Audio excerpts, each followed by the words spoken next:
I want to first ask you about the RBI cushion that the government got just a few months back. The RBI dividend I'm referring to. Do you see the possibility of a fiscal deficit tightening to 5 or sub 5%? And what's the kind of an impact that you see the RBI dividend have on the budget? It is possible, but I am not sure that that is what the finance minister will want to do. There are a large number of spending priorities also. We want to show that we are still on the path of rising capex. If you want to show rising capex, it becomes that much more difficult to say, let me overstep the fiscal deficit target. Some people think it can go all the way down to 4.9% instead of 5.1%. It's possible, but the question is, will she be using the headroom from this Reserve Bank's very, very large dividend? Will she use the headroom for additional capex, or will she use it to bring the deficit down? And some people will say a bit of both. So in that case, it could come down to 4.9 and still have scope for additional capex. I think that is a possibility. I think the larger possibility is that you stick to 5.1 and go for a larger capex. All right, so you see that as a possibility of fiscal deficit coming down, but at the same time, we'll have to see how the expansion will be managed by the finance minister. But sir, do you think there could be a bigger tilt towards populism and social spending versus capex expansion now that NDA 3.0 has coalition partners also who have their own demands? If you have enough money, then it is logical to do everything. So the huge dividend that you've got, it is enough for raising capex, having some more welfare expenditure, and cutting the fiscal deficit. This is particularly the case because I find that the income tax revenues are extremely buoyant. And if you project those forward for the whole year, then your revenues are also going to be higher than you projected in the interim budget. So I would say if you take revenue buoyancy and the RBI deficit into account, you can do all three. It is possible to cut the fiscal deficit slightly, raise capex somewhat, and increase welfare payments somewhat. There will be room for all three. Right, sir. Now, let me also come to what the Prime Minister has been speaking about, and that is Viksit Bharat by 2047. But we've largely stayed away from disclosing or discussing the modalities and details of that. Should we expect something on that front? By Viksit Bharat, frankly, is not a plan. Viksit Bharat 2047 is the centenary of Indian independence. It was a date waiting to be captured by some political party. And Mr. Modi has been clever enough to capture it before anybody else, because nobody knows who is going to be in power in 2047.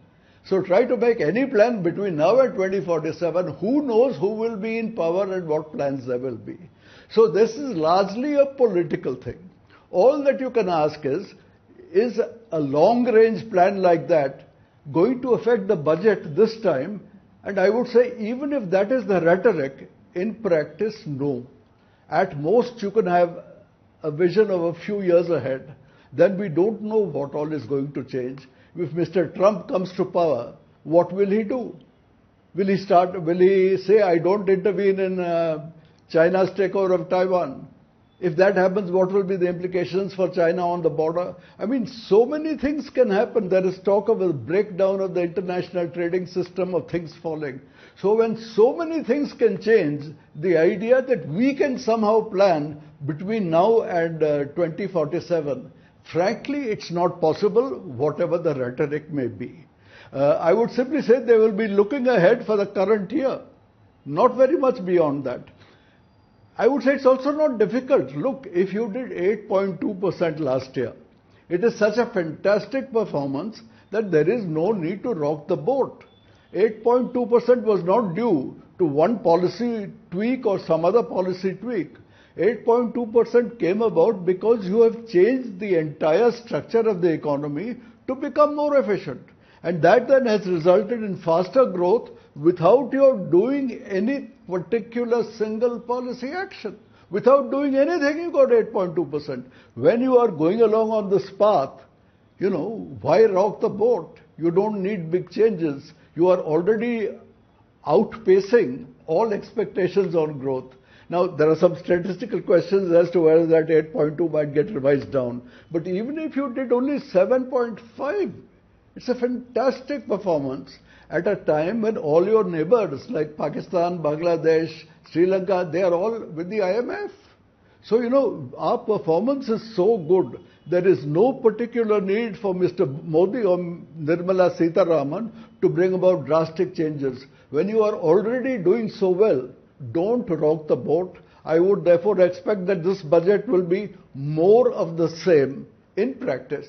There may be some rhetoric on changes to be made. But as I said, when you are on such a good path, why change it in any significant manner? Why invite radical changes where this particular sector of society will get upset, that particular society will get upset? So I would expect that in practice it is a more of the same budget, emphasizing all that they have done, saying how good it is, and saying we are going to continue on this path with some tweaks here and there to upscale what they are already doing. All right, so you're saying that there's going to be more of the same and there's going to be continuity in the budget, Swami sir, and that's also something that we saw after the formation of NDA 3.0 in terms of formation of the cabinet. But this 8+ growth that you're talking about that India has delivered, do you see this sustaining, or is it more realistic to expect GDP of anywhere between 7 to 8% band? You see, you have to think what brought about this growth. And as I keep saying, there was no one policy action, but the entire structure of the economy.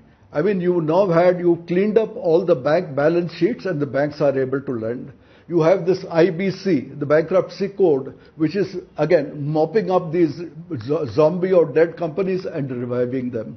You have improved governance because everybody has a bank account, you have the KYC, the Aadhaar, the linkage to things. The delivery of government services has become much better.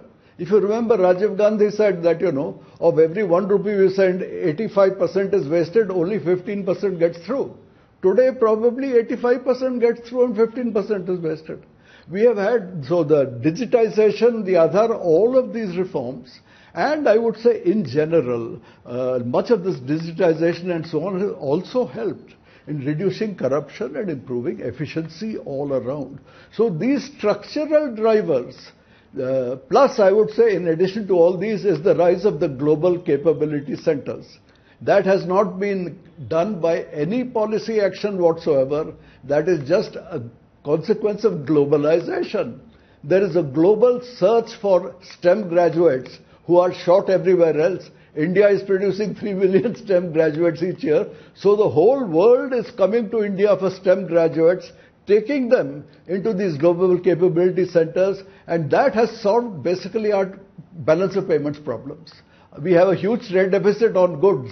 Our services more than compensates because of the rise of global capability centers. So these are the huge structural things that have improved the economy so much that it is giving a boost overall. A little policy change here or there is not going to make a difference. Mr. Modi has already tried taking on the land acquisition thing and he retreated. He tried to take on the farm reforms, he retreated. So I would say in the current situation, he would say when you're doing so well, just carry on, don't come out with new reforms which may suffer the same ignominious fate as your earlier attempts on land acquisition and farm reform. Right, Swami sir. And now let me ask you about the sectors and which sectors will get more focus. In the past, we've seen special focus being given to infrastructure, railway, power as well. And this time as well, market experts are expecting that same trend to continue. Of course, job creation is going to be or is expected to be a big focus area of the government. What is your take on that? No, I said more of the same means there are many things on the list. One of the things on the list in recent years has been rising capex of government. I would expect them to build on it. So you say all this has been for the good. Let us do more of the same. So they will do more of the same there. They think that this cut in corporate finance rates is helping to attract some FDI. As it happens, FDI fell last year. So I think they will leave the corporate tax untouched. Income tax, maybe they will have some adjustment at the bottom, just to compensate for inflation. They have not raised the tax exemption limit for 3 years. So they may tweak that a little.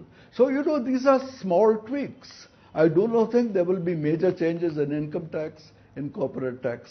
In the last few years, they've been raising import duties, very often on minor items, sometimes on the PLI items. So that again, I would say more of the same. You might find a number of small changes out there. So basically on all these areas, I would say more of the same, and do not expect dramatic announcements in the form of radical change that will create any losers. You don't want to create losers at this point of time. They have had a setback in the general election.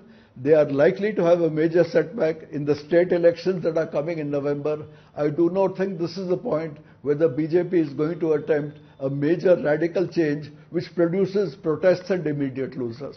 I do not think that is the political economy right now. So, more of the same, and some people might be disappointed that Modi is not taking advantage of this third successive term. But I would just say I expect it is not just it ain't broke. It's doing damn well. When you're doing so well, why rock the boat? I think that's a better way of putting it. Right, sir. One final question before we let you go. How would you rate the overall performance of Finance Minister Nirmala Sitharaman? This is going to be her 7th budget that she's going to be presenting. I would say the Finance Minister has been the best for a long time. It's a very good performance. Congratulations to her. I had not thought so in her first budget. I was quite critical. But as time has gone by, the way they have managed COVID was excellent. They avoided going for a huge expenditure like some other countries. They targeted this feeding program, which was implemented very well. Hats off to them for keeping that. Because of that, they did not have the huge fiscal deficits that some other countries had. After that, they've been able to go on this glide path of bringing down the fiscal deficit and increasing capex, which has then kept the economy buoyant. Plus, there is the structural changes that I talked about in the first instance. So this combination has proved very, very good. At the beginning of this financial year, we had some pessimists like Shankaracharya talking of 5.5% GDP growth. There were optimists like the chief economic advisor predicting 6.5. On that, to get 8.2 is phenomenal. So at the end of it all, I mean, you may say all the credit is not to the finance minister, but the finance minister must share the credit for it. I would say when you see the problems of COVID and recovery after that, full marks to Nirmala Sitharaman. Absolutely, sir. A credit where it is due, and India, under the Finance Minister Nirmala Sitharaman, has consistently maintained India's growth trajectory, especially post-COVID. And even now, amongst its peers, I mean, you look where China is and where India is, and of course, IMF giving out its latest projections. So definitely, kudos to that job well done. But one final question, sir, and this is with view on what's happening in the United States. There are expectations of a rate cut possibility this year. There are also expectations that former President Donald Trump might just be coming back. What's your read-through for India in the event of all of those happening? Okay. There are two problems. Now, first, Mr. Trump changes his mind every 5 minutes. So it's not entirely clear what he will do. But we know I would first say the chances of his getting elected are now extremely high. The chances of the Democrats beating him are quite low. So we should expect a Trump win, even if that turns out to be wrong, but we should expect and prepare for a Trump win. That then leads you into the worst case scenario is terrible. Suppose immediately he puts a 10% tariff on everybody, 60% on China. Everybody will be obliged to retaliate. The European Union will retaliate. Last time we had to retaliate against Mr. Modi, will say, I have to retaliate. If everybody is retaliating, you are getting into a world trade war where all exports and imports will tend to come down. If on top of that Mr. Trump says, I'm not going to allow H-1B guys from India, the worst case scenario then is quite bad on that front. Beyond that, he has said he is going to go for vengeance. He's going to prosecute all of Biden's earlier officials who acted against him. If that happens, there is likely to be chaos in the USA. On the foreign affairs front, he looks likely to either pull out of NATO or say, I'm not going to put enough money into NATO, you let the Europeans take care of it, which can have major dramatic implications for Ukraine. Beyond that, there is nobody who believes that Trump will really come to the rescue of Taiwan if China invades. He really is not inclined to send one single soldier or do anything. They're very isolationist. If suppose that happens, that again will plunge the whole world into chaos, and we will have to worry that, if China has now achieved its aim in Taiwan, will it next turn its attention to Arunachal Pradesh and Leh? So the worst possible scenario of a Trump victory is terrible.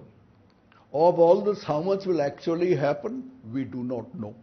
It is possible that, in America, Congress has its ability to stop lots of things. The moment Trump announces something, all kinds of civil rights organizations rush to the courts. Last time he tried to do so many things on immigration against Muslims coming in, everything got stayed by the courts. So the actual enactment, on the immigration was very limited. He couldn't build his Great Wall. What he did get through was on certain budget cuts and so on. So on the financial side, he could do that. So let us see how it goes. As I said, the actual outcome may not be too bad. But then that becomes a best case scenario. I'm merely saying the worst case scenario is terrible.